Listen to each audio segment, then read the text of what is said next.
Welcome to GoPowerCat.com's Friday walkthrough, sponsored by Riverbank Brewing.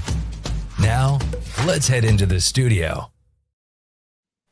Hey everyone, and welcome in here to the Friday walkthrough. I'm Cole Carmody, and with me as always, my good buddy Monty Spiller. Kansas State suffers a pretty embarrassing loss in Provo on Saturday night, 38-9, and now it's time to see if they can get up off the canvas. They welcome in number 20, Oklahoma State, for an 11 a.m. kick on ESPN to Bill Snyder Family Stadium right there in the Little Apple, Manhattan, Kansas. But before we talk about that game, Monty, we need to talk about what was, and that was on Saturday night in Provo.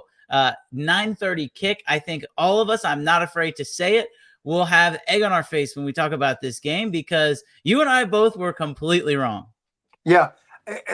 We were both wrong about the score, about the outcome. I did say that I was nervous about the game for several reasons, and obviously they came true. But the good news is, if you go back a couple of weeks when we first previewed the season, we both said that K-State would have one loss. Yep. And we weren't for sure who that loss would be, and we kind of alluded to potentially BYU, potentially Oklahoma State at this point. So good news is it's out of the way. The one loss has happened. We're moving forward. I feel like we're going to be okay. But, yeah, it was not a good night for us. And if anybody questions our loyalty to K-State football, we put them to sleep, because anybody who knows me knows I'm in bed by 9 o'clock every night.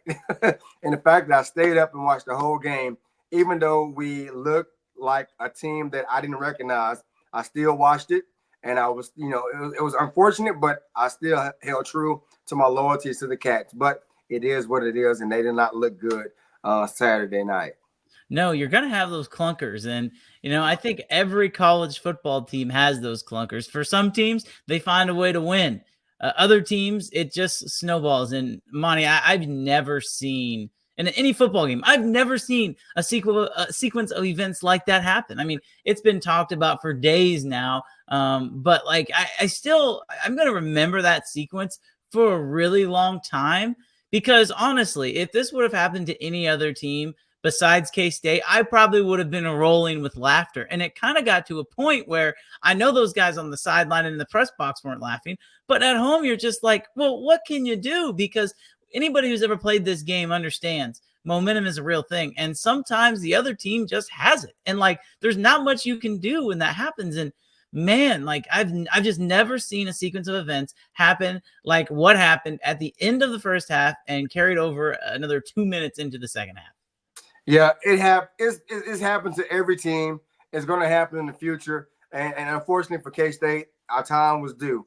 And it's one of those things, like you said, anything bad that could happen, happened. No matter what we did, try to remedy the situation, it basically snowballed, and it was a domino effect. And it was one of those things where, as a fan, as a former player, as a analyst, it's one of those things where you just kind of say, you know what, it was nothing you can do about it, basically. And it sucked. And initially, you and I were texting back and forth, but it got to a point where I want to say it was comical, but it wasn't surprising anymore. I was like, great. After we fumbled, then the interception, then they scored, then the punt return, I was like, it's not in our cards to win tonight. I accepted the loss in the third quarter, even though the game wasn't over. It was just a wild night, man. I've never seen a punt return like that happen. I've seen interceptions on screenplays. That happens. That kind of stuff. I've never seen a punt return like that happen.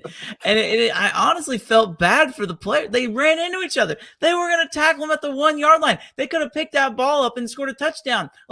The game could have been completely different. And instead of K-State getting back into the game, that was the nail in the coffin. As far as I don't really want to spend a whole lot of time recapping this game, because I think everybody, the fan base, the players or coaches, are kind of ready to move on.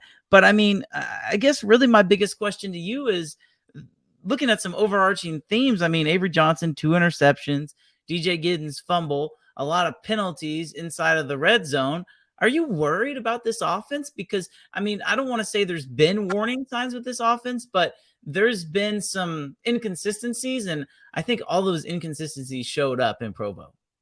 I'm not worried, but I will say, and I'm pretty sure Coach Kleiman has done a great job of reaching out to his coordinators on both sides of the ball, not just offensively, as well. But we have to look in the mirror, and it's one of those things where like, dude, something has to change. And as much as we want to say, you know what, it happens at this point of the season, something has to change, and we got to look in the mirror and figure out, do we what we're calling, obviously, our teams better than us, or do we need to situation put a situation where we put Avery in a position to make plays? You don't want to really put your offense around a quarterback who is a dual threat guy. Where you do want to, cater to his talents, not to your coaching schemes. And sometimes it has to happen. And as a coach, you have to put your pride to the side and be like, you know what, this kid is dynamic, running the ball. Yeah, we want to protect him as a quarterback and a runner, but sometimes you got to just let him be and let him play. And something has to change. But I'm not worried. I'm not panicked. And I think this week K-State will respond, because going back to 2 weeks ago, the culture of K-State, as Coach Kleiman said, we're not guys that's going to lay down and say, oh, well, we lost one game, season's over. We're going to find a way. And I truly believe that K-State will find a way to bounce back against Oklahoma State this coming Saturday. I agree with you. And I think Connor Riley and Matt Wells have been around enough to understand, okay, we thought we maybe were looking at this, and now we're looking at this. And I think something that not a lot of people are talking about is the co-offensive coordinator. Yeah. Because in the past, when Courtney Messingham was the offensive coordinator, it was pretty apparent. I mean, everybody followed Mess because he was the veteran. He had been around the block, and if it didn't work, he was going to ride it out and try and fix it, but not completely do an overhaul of a system. I don't think they're going to overhaul systems, but having co-offensive coordinators who have been around, who are experienced, the experience of a head coach in Matt Wells and one of the best offensive line coaches in the country in Connor Riley, those two guys can sit in the office for 24 hours a day if they so please and try and find a way to make things work, because there is the talent on the offensive side of the ball. You know what? Say what we want to say about Mess. He didn't have the talent that these guys have in that room right now. When you have the Jimmies and the Joes, it makes the X's and O's a lot easier. And I think two offensive minds are genuinely better than just a single one, especially when it comes to these two guys. Now, Cole, man, you are absolutely correct on that. And like you said before, both guys are knowledgeable. One being an O-line guy, one being a former head coach and a quarterbacks guy. And we have the talent that former coordinators didn't have. And so the good news is, though, it's one loss, and we understand that we don't like to lose. And everything that happened in Provo, it is what it is. But the good news is we're back home against another ranked team, Oklahoma State, this quality team, who also is coming off a loss. But I feel like we have the talent, and we have a week is enough time to figure out what we need to do to put guys in positions to be successful. And I truly believe that K-State is going to come out with a different look, not entirely overhaul, but some new things here and there to allow our playmakers to make plays. So I'm excited to see what they do, but I'm with you on that. I think that they will respond, and people will be like, okay, kind of a couple years ago when Aaron Rodgers said, relax, just don't panic. I think our fans are going to be like, okay, we can relax now. 1 week was bad. We're back to what we used to moving forward. Yep. I'm with you on that. And let's give some credit to BYU for that game on Saturday, because as much as we want to say K-State, gave that game away, it might have been fluky. I think all of those things are very much accurate, but like BYU took advantage of it. They could have very easily settled for field goals, much like K-State did. But credit BYU for scoring when K-State gave them the opportunities, because how many times have we seen this K-State defense keep teams in games when maybe the offense hasn't done its part, or we've seen this defense come up clutch. Now, the defense didn't do that, and Chris Kleiman pointed that out at his weekly press conference on Monday. He said, you know what? Our defense needed to be better in the red zone when we gave the ball over, and we weren't. I also was actually, Monty, I was pretty impressed with the K-State defense. I know Chris Kleiman, being a defensive guy, is going to say that to protect his young quarterback, but you look at the stats in that game, and 92 yards rushing against a team who was up by 30 points. Like, you don't see that very often. I think it goes to kind of the flukiness of the game, especially when the quarterback only throws for 149 yards. Yeah. And so, I mean, you look at the stats, and it's a completely different game than how it played out in actuality. I think this run defense, as we look towards Oklahoma State, is going to be important on Saturday. Now, we'll get into that more in the second half, but I know that they gave up 38 points, but I'm still all in on this defense. I am not concerned whatsoever. No, and you got to keep in mind, you say they give up 38 points. Look at the situation where it happened, where it was a fumble or interception. They had a short field to score. Special teams, the punt return. Yeah. A lot of people talk about that. That's not on a defense. That happens in special teams. And also, too, there was one play when Avery threw the interception after the fumble, and they scored on the next play, and the defense did get that up. And it was one of those things where BYU, me being a defensive backs guy, defensive back coach and guy, they were in cover two and high safety and the corners in the flats. It wasn't what they did, it's what we didn't do. The corner on the side of the ball, if you look at him, he's looking in the back for the whole time. He did get hands on the receiver that went on a go route, and he got a clean route to the touchdown, to the end zone. And the safety, no matter who you are, you can run a 4-4. If the corner doesn't reroute that receiver, it makes it hard for the safety to get on top and make a play. And there was miscommunication. And on both ends, the corner and the safety were at fault. But the corner has to do his job and force the receiver inside to make a shorter route for the safety to get to make a play on the ball. And that didn't happen. So it was it was physical, but it was also mental. And don't get me wrong, they made a good play. They scored a touchdown. But normally, K-State does a good job by getting hands-on, forcing the guy inside, and allowing the safety to have a shorter route to that corner route in the end zone to make a play on the receiver. And that didn't happen. And, BYU took advantage of it, but we need to do better about communicating and understand our assignments as well. But like you said, regardless of what happened, defense didn't play bad because they were playing with their backs against the wall. BYU was in K-State territory a lot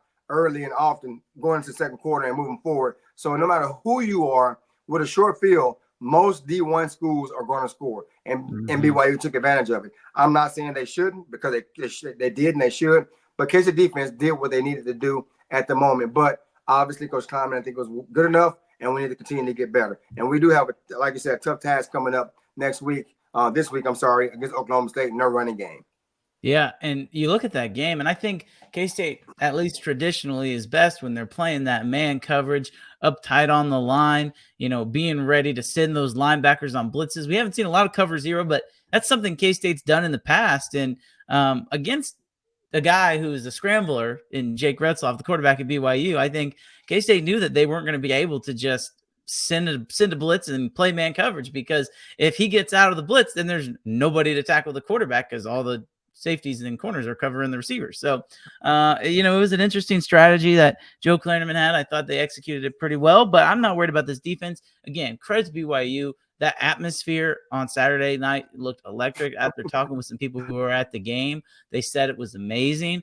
It's just good for college football, Monty. And as we kind of wrap up the first half and the BYU talk, I was just, as much as it sucked that K-State lost, I wasn't happy that BYU won, but if there was somebody K-State was going to lose to, you know what? I'm kind of okay with it being BYU, because I want to see success for these new teams in the conference, and I'm rooting for BYU. I hope they don't lose another game until they play K-State in the Big 12 championship game. Not only will it make K-State better, but those fans are absolutely awesome. I agree, and it's one of those things. Hey, hats off to them. They did what they were supposed to do. The crowd was crazy. Like we talked about it prior, that we knew it was going to be a crazy environment. The evening game in BYU, they had that place rocking. It was one of those things where they made it hard for us to play as an offense and a defense for that matter. And like I said, congrats to them. They earned it. They deserved it.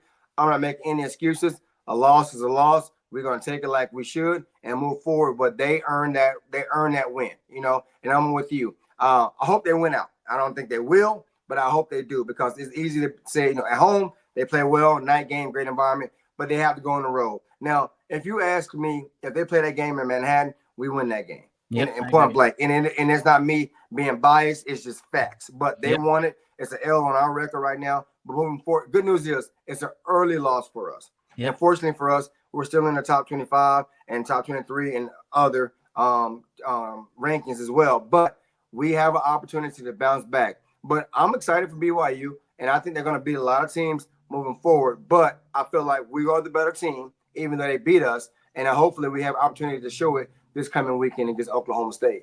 I agree. K-State is going to be playing that game on Saturday in Manhattan with a chip on its shoulder. BYU, meanwhile, heads down to Waco for a matchup with Baylor, which another interesting game. Yeah. Baylor, Colorado, one heck of a game as well. K-State played at 9:30, so I got to watch all the football I wanted to before. It was really nice, but then around halftime, I was like, oh my God, it's 11:30. How am I going to be able to stay up? Thankfully, the second half was kind of a snoozer. But nonetheless, K-State returns home to face Oklahoma State, a top 25 matchup on ESPN. We will talk about that game and so much more when we come back right here on the Friday Walkthrough. It's time to take a break for our sponsors. We'll be back with more from GoPowerCat.com. Nestled in the heart of beautiful and historic Council Grove, Kansas, Riverbank Brewing is the perfect place to stop before or after the game. Riverbank Brewing, located in downtown Council Grove. Now let's head back to the show for more K-State sports coverage from GoPowerCat.com. Welcome back in here to the Friday Walkthrough. Cole Carmody with Monty Spiller. Once again, a special shout out to Riverbank Brewing for sponsoring the Friday Walkthrough all season long. We greatly appreciate it. Make sure you take the day off on Friday. You get off of work on Friday afternoon. Make the drive over to Council Grove. Hop in, say hello before you head to Manhattan. Stay the night on Friday night. Get up nice and early. While you're at the game, you can turn on the podcast while you're making your eggs and bacon and drinking your adult beverages as you prepare to absolutely rock on Saturday morning. Kansas State, Oklahoma State, Monty, the number 23 team in the nation, the Kansas State Wildcats, the number 20 team in the nation, the Oklahoma State Cowboys. Very rare that K-State has top 25 matchups inside of the bill. Those are 2 straight weeks now. I think the last time a top 25 team had visited Manhattan when K-State was ranked, it was actually Auburn before it was the Arizona Wildcats the week before. Yeah. So here we go. It's been so long. Now it's 2 straight weeks. Good for the conference. Good for Kansas State to have a chance to win another top 25 matchup, Monty. Let's look at the Cowboys because this is a team who I think, and I'll just be completely blunt here, the AP poll has ranked a little higher than they should be. And you look at this team, Monty, and they lost by 3 points to Utah at home last week. And I think on the surface, that's fine. But if you watch that game, you know it really wasn't that close. It wasn't. And it's one of those things where, and I'm not bad mouthing Oklahoma State because I know they have talent. I know they have the capability to beat anybody at any time. But if you go back a couple of weeks ago, they were basically, Arkansas was up on them early and often. And Arkansas basically allowed Oklahoma State to get back in the game. And Oklahoma State found a way to win that game late. And the fact that they beat an SEC school, which is not a top tier, but in the middle tier that I think a lot of the voters say, hey, Oklahoma State's a good team, and they gave them a high ranking. Kudos to them. I'm not knocking them, but they are very inconsistent on both sides of the ball. The quarterback play, you don't know what you're going to get with the quarterback play. The starter and the backup that came in last week against Utah. But like you said, Utah dominated that game, in my opinion, because I was able to watch it as well in every facet.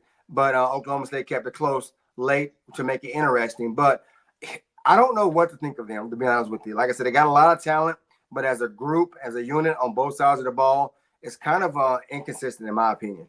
Yeah, let's just call a spade a spade. I mean, Oklahoma State has played 2 good teams. I'm sorry, Tulsa, not as good as Tulane.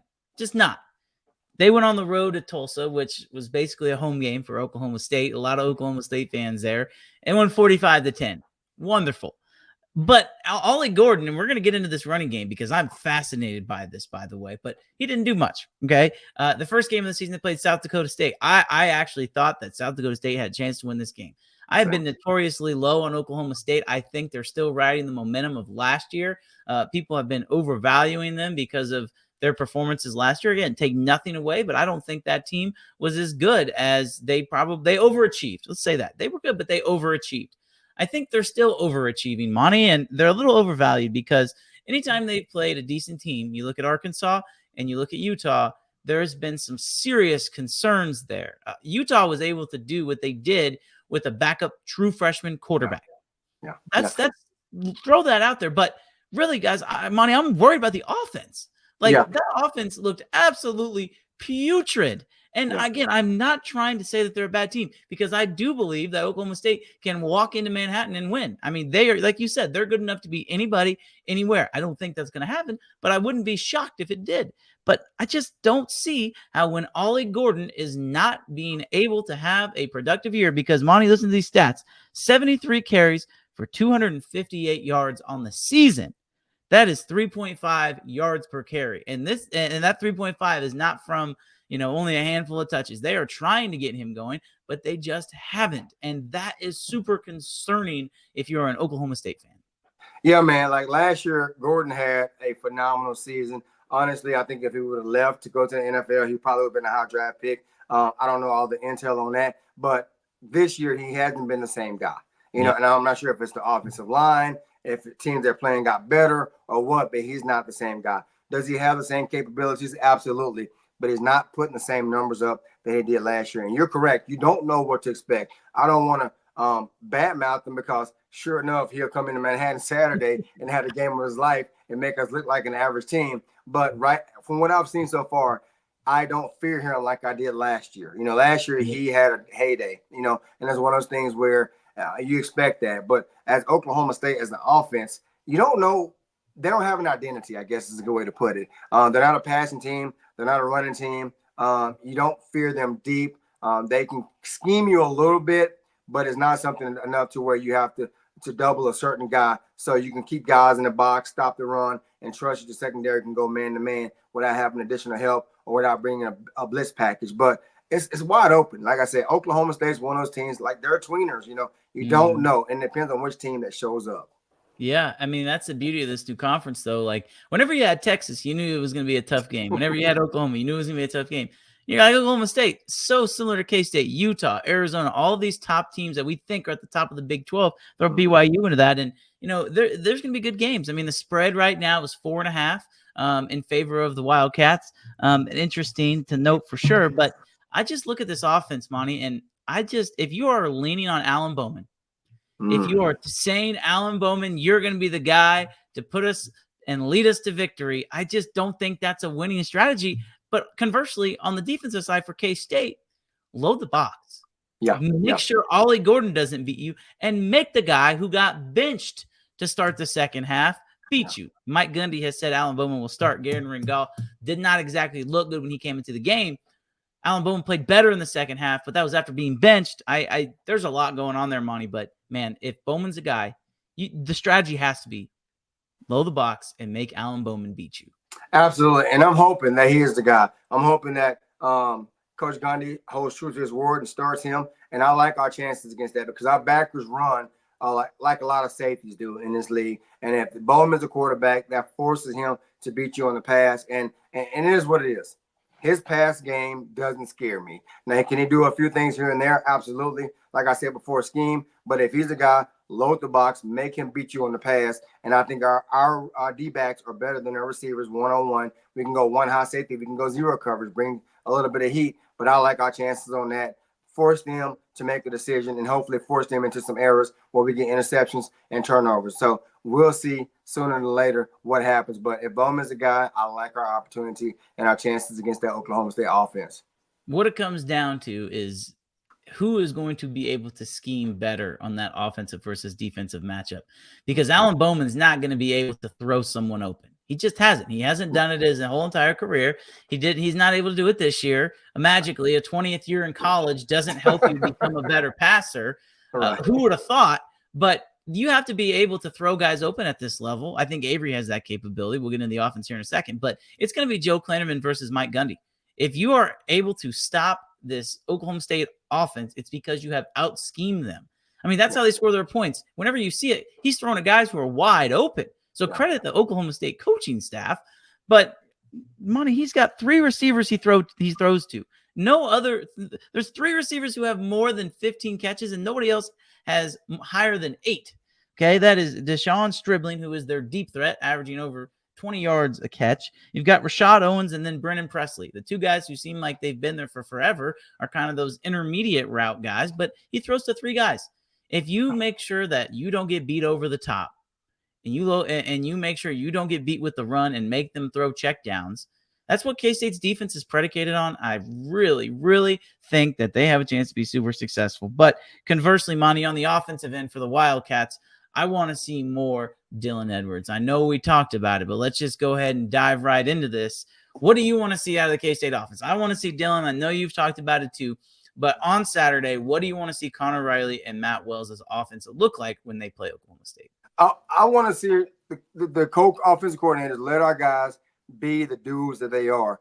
I understand that you have a game plan going in, but sometimes you got to just throw it into the wind and say, you know what? Let those guys, playmakers, make plays. We have 4 playmakers I can name: Dylan Edwards, Avery, Gidden, and any one of our receivers at any point. They're the 4 guys. Let them guys be playmakers. I understand they want to protect Avery from getting injured, and we talked about it over text message and later in the BYU game. I felt like, I don't know if they did or not, but I felt like they told him not to run. There were several times where he had open pocket. He could have ran for 10 or 15 yards before he got touched. Let him be a playmaker. Don't worry about injury. It's part of the game. If it happens, we'll deal with it moving forward. But let those guys be playmakers, open them up, trust them, and go with it. But I want to see Dylan get loose, not just in special teams, from the running back position, from the slot position, use them with any jet motion.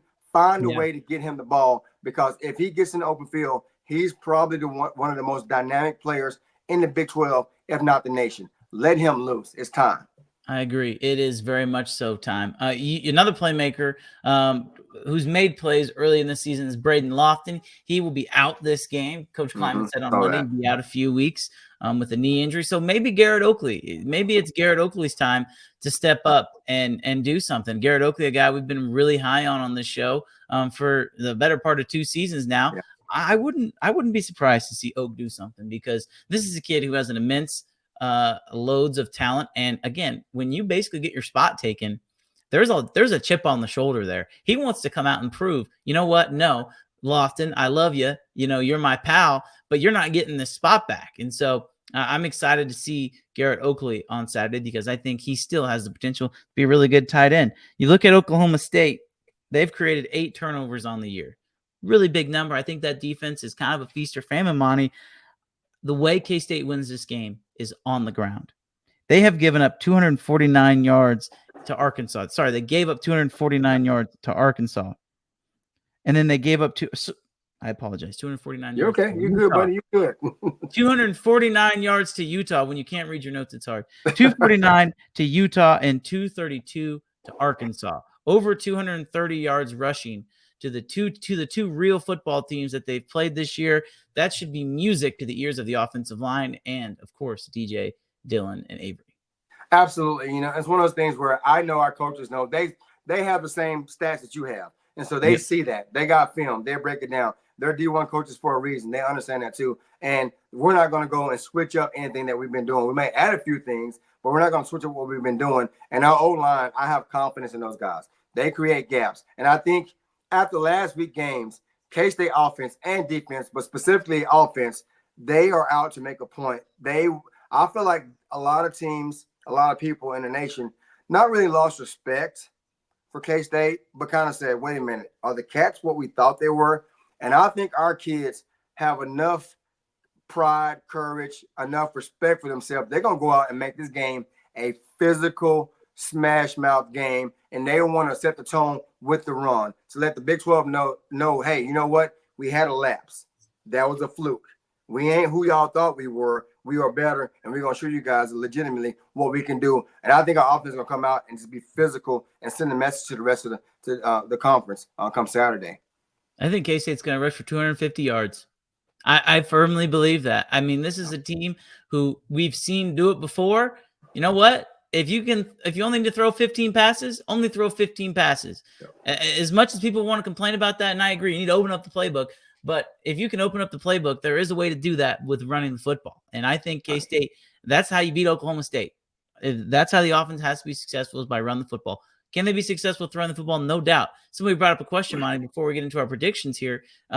What happens first? A wide receiver catches the touchdown, because it hasn't happened yet, or Avery Johnson runs for a touchdown?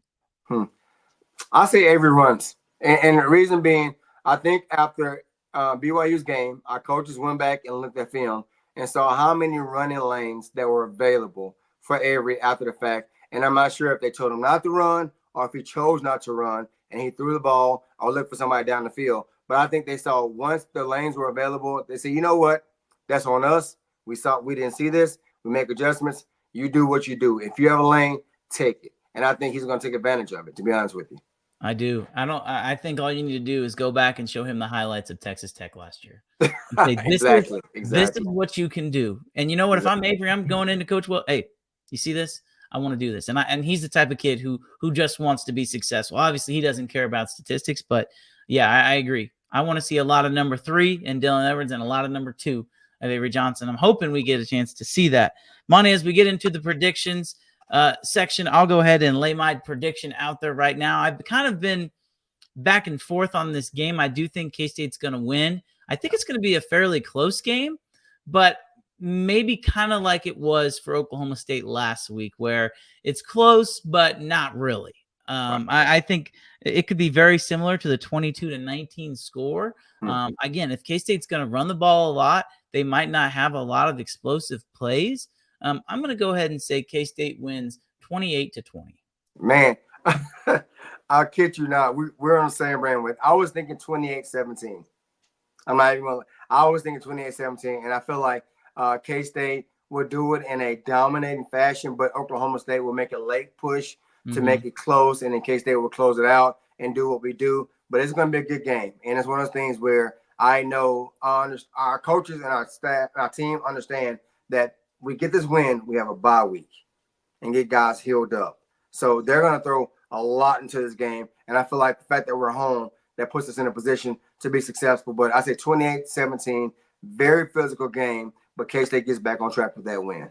Also, Monty, being on ESPN, another huge thing for Kansas State. The first time they'll be at ESPN, on ESPN at home this season, I think the nation's going to be widely awake to how amazing Bill Snyder Family Stadium is and get used to K-State kind of being in the national picture. This is a get-right game for the Wildcats. The Cats and the Pokes, both in desperation mode, both looking for a win. It should be a fun one on Saturday morning. Monty, thanks as always. Thanks so much for everyone for listening to this episode of the Friday Walkthrough. Enjoy the game on Saturday morning. Hopefully you're at the Bill. If not, enjoy the game wherever you may be, and we will talk to you next week. Thank you for watching the Friday Walkthrough, sponsored by Riverbank Brewing. This has been a GoPowerCat.com and Spirit Street production.